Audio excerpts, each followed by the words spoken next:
हरे कृष्णा। आज है पाप मोचनी एकादशी।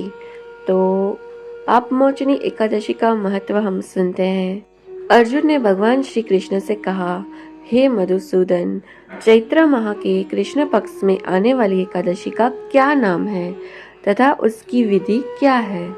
कृपा करके आप मेरी बढ़ती हुई जिज्ञासा को शांत करें।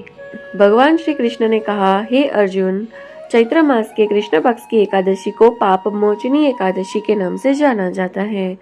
एक बार की बात है, पृथ्वीपति राजा मानधाता ने लोमश ऋषि से यही प्रश्न किया था जो तुमने मुझसे किया है।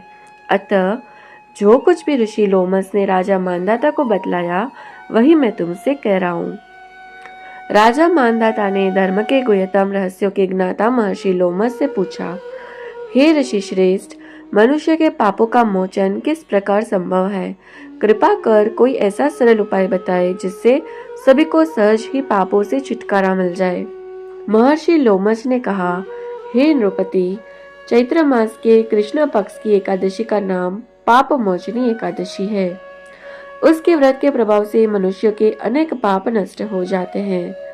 मैं तुमसे इस व्रत की कथा सुनाता हूँ, ध्यान पूर्वक श्रवण करो। प्राचीन समय में चैत्ररथ नामक एक वन था। उसमें अप्सराएं किन्नरों के साथ विहार किया करती थी। वहाँ सदैव वसंत का मौसम रहता था, अर्थात उस जगह सदा नाना प्रकार के पुष्प खिले रहते थे। कभी गंधर्व कन्याएं विहार किया करती थी, कभी देवेंद्र अन्य देवताओं के साथ क्रीड़ा किया करते थे। उसी वन में मेधावी नाम के एक ऋषि भी तपस्या में लीन रहते थे। वे शिव भक्त थे। एक दिन मंजू घोषा नामक एक अप्सरा ने उनको मोहित कर उनकी निकटता का लाभ उठाने की चेष्टा की। इसलिए वह कुछ दूरी पर बैठ वीणा बजाकर मधुर स्वर में गाने लगी। उसी समय शिव भक्त महर्षि मेधावी को कामदेव भी जीतने का प्रयास करने लगे। कामदेव ने उस सुंदर अप्सरा के भ्रू का धनुष बनाया, कटाक्ष को उसकी प्रत्यंचा बनाई और उसके नेत्रों को मंजू घोषा अप्सरा का सेनापति बनाया। इस तरह कामदेव अपने शत्रु भक्त को जीतने को तैयार हुए। उस समय महर्षि मेधावी भी युवावस्था में थे और काफी यष्ट पुष्ट थे। उन्होंने यज्ञोपवीत तथा दंड धारण कर रखा था। वे दूसरे कामदेव के समान प्रतीत हो रहे थे। उस मुनि को देखकर कामदेव के वश में हुए मंजू घोषा ने धीरे धीरे मधुरवाणी से वीणा पर गायन शुरू किया। तो महर्षि मेधावी भी मंजू घोषा के मधुर गाने पर तथा उसके सौंदर्य पर मोहित हो गए। वहां अप्सरा मेधावी मुनि को कामदेव से पीड़ित जानकर उनसे आलिंगन करने लगी। महर्षि मेधावी उसके सौंदर्य पर मोहित होकर शिव रहस्य को भूल गए और काम के वशीभूत होकर उसके साथ रमण करने लगी। काम के वशीभूत होने के कारण मुनि को उस समय दिन रात का कुछ भी ज्ञान न रहा और काफी समय तक वे रमण करते रहे।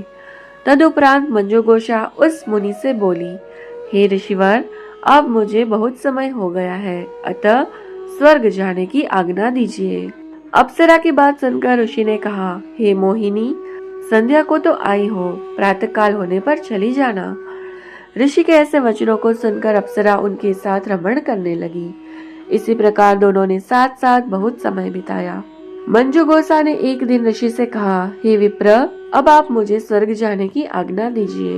मुनि ने इस बार फिर कहा, हे रूपसी, अभी ज्यादा समय व्यतीत नहीं हुआ है, कुछ समय और ठहरो। मुनि की बात सुन अप्सरा ने कहा, हे ऋषिवर, आपकी रात तो बहुत लंबी है। आप स्वयं ही सोचिए कि मुझे आपके पास आए कितना समय हो गया। अब और ज्यादा समय तक ठहरना क्या उचित है? अप्सरा की बात सुन मुनि को समय का बोध हुआ और वह गंभीरता पूर्वक विचार करने लगे। जब उन्हें समय का ज्ञान हुआ कि उन्हें रमण करते 57 वर्ष व्यतीत हो चुके हैं, तो उस अप्सरा को वह काल का रूप समझने लगे। इतना ज्यादा समय भोग विलास में व्यर्थ चला जाने पर उन्हें बड़ा क्रोध आया।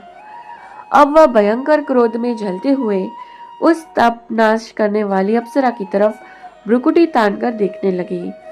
क्रोध से उनके अधर कांपने लगे और इंद्रियां बेकाबू होने लगी। क्रोध से थरथराते स्वर में मुनि ने उस अप्सरा से कहा, मेरे तप को नष्ट करने वाली दुष्टा, तू महापापिन और बहुत ही दुराचरणी है, तुझ पर धिक्कार है। अब तू मेरे श्राप से पिशाचिनी बन जा। मुनि के क्रोध युक्त श्राप से वह अप्सरा पिशाचिनी बन गई। यह देख वह व्यथित होकर बोली, हे ऋषिवर, अब मुझ पर क्रोध त्याग कर प्रसन्न होइए और कृपा करके बताइए कि इस शाप का निवारण किस प्रकार होगा। विद्वानों ने कहा है, साधुओं की संगत अच्छा फल देने वाली होती है और आपके साथ तो मेरे बहुत वर्ष व्यतीत हुए हैं। अतः अब आप मुझ पर प्रसन्न हो जाइए, अन्यथा लोग कहेंगे कि एक पुण्य आत्मा के साथ रहने पर मंजू घोषा को पिशाचिनी बनना पड़ा। मंजू घोषा की बात सुनकर मुनि को अपने क्रोध पर अत्यंत ग्लानि हुई, साथ ही अपनी अपकीर्ति का भय भी हुआ। अतः पिशाचिनी बनी मंजू घोषा से मुनि ने कहा, तूने मेरा बड़ा बुरा किया है, किंतु फिर भी मैं तुझे इस श्राप से मुक्ति का उपाय बतलाता हूँ। चैत्र मास के कृष्ण पक्ष की जो एकादशी है उसका नाम है पाप मोचनी एकादशी। उस एकादशी का उपवास करने से तेरी पिशाचिनी की देह से मुक्ति हो जाएगी। ऐसा कहकर मुनि ने उसको व्रत का सब विधान समझा दिया।